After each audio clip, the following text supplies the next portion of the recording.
Welcome to Power Play India. Don't forget to like, share and subscribe for more content.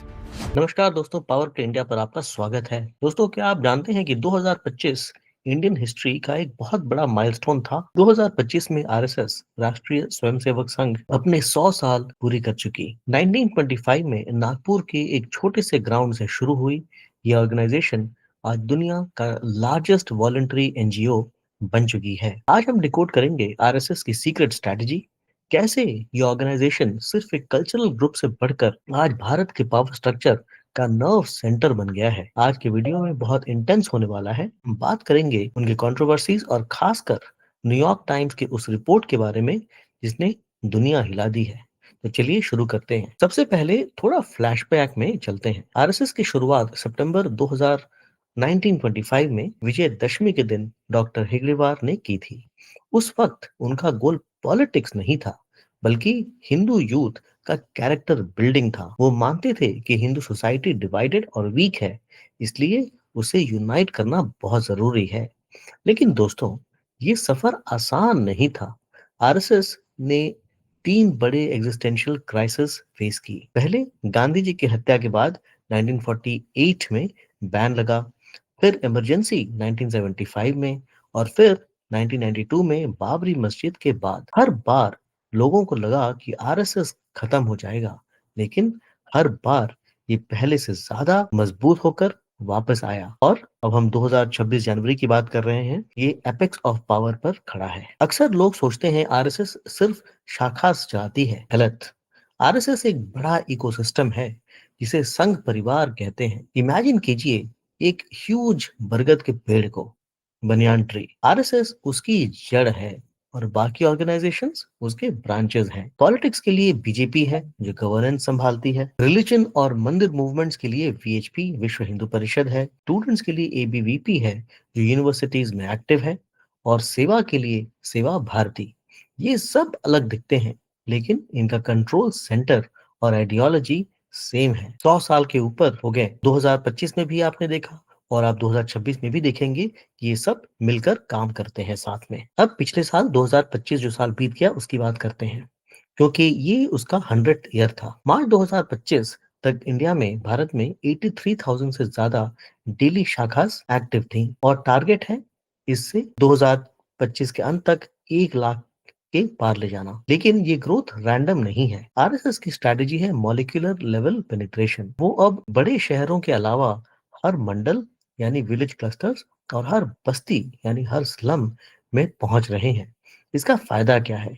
Elections या crisis के time पर ये traditional media को bypass करके सीधा लोगों के घर तक अपनी बात पहुंचा सकते हैं। तो आखिर आरएसएस चाहता क्या है? सिर्फ पावर नहीं, उनका गोल है सोसाइटी को बदलना थ्रू पंच परिवर्तन यानी 5 ट्रांसफॉर्मेशंस। पहला है सामाजिक हार्मनी, सोशल हार्मनी।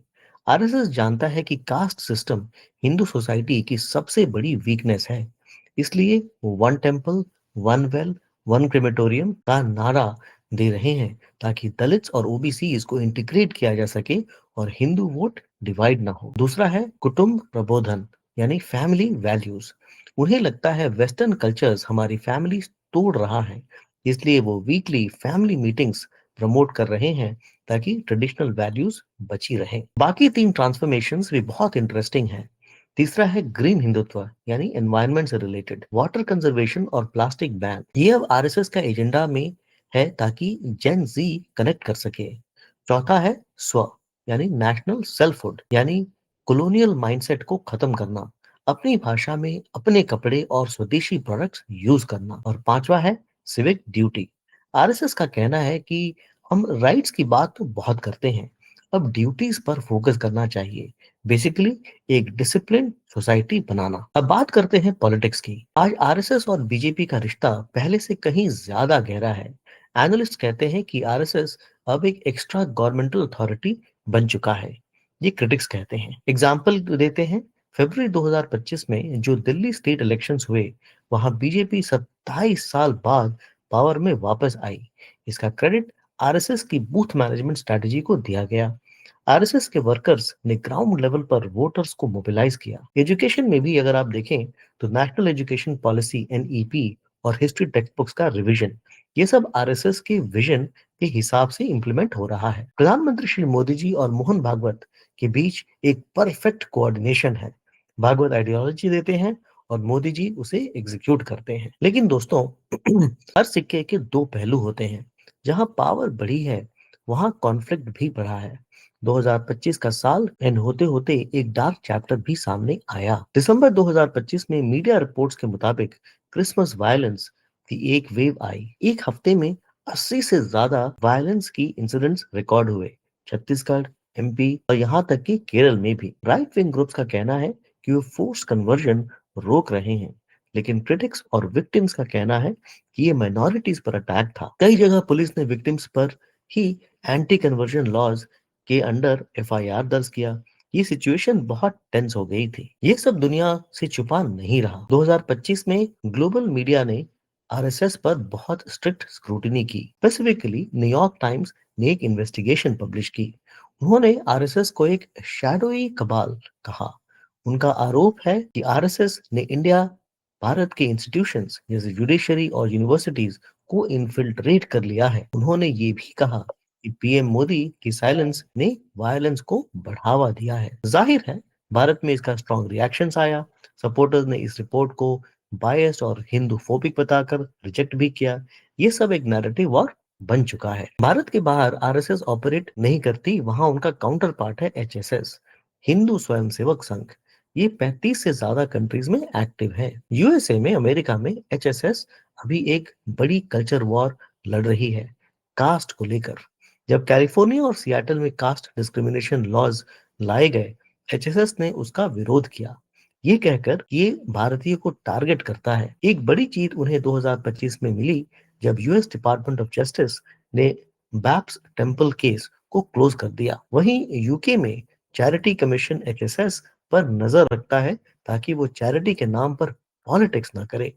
आरएसएस का इन्फ्लुएंस अब ग्लोबल हो चुका है, लेकिन आरएसएस की रियल पावर पॉलिटिक्स नहीं, उनका सोशल वर्क है। ये उनका आयरन डोम है जो उन्हें क्रिटिसिज्म से बचाता है। उनकी विंग सेवा भारती आज 1.75 लाख सर्विस प्रोजेक्ट्स चला रही है।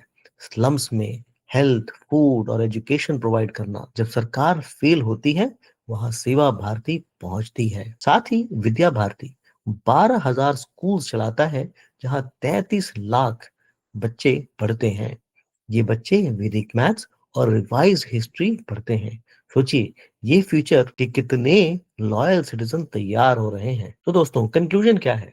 100 साल बाद आरएसएस ने अपना सपना पूरा कर लिया है। उन्होंने कल्चर और स्टेट पावर को फ्यूज कर दिया है।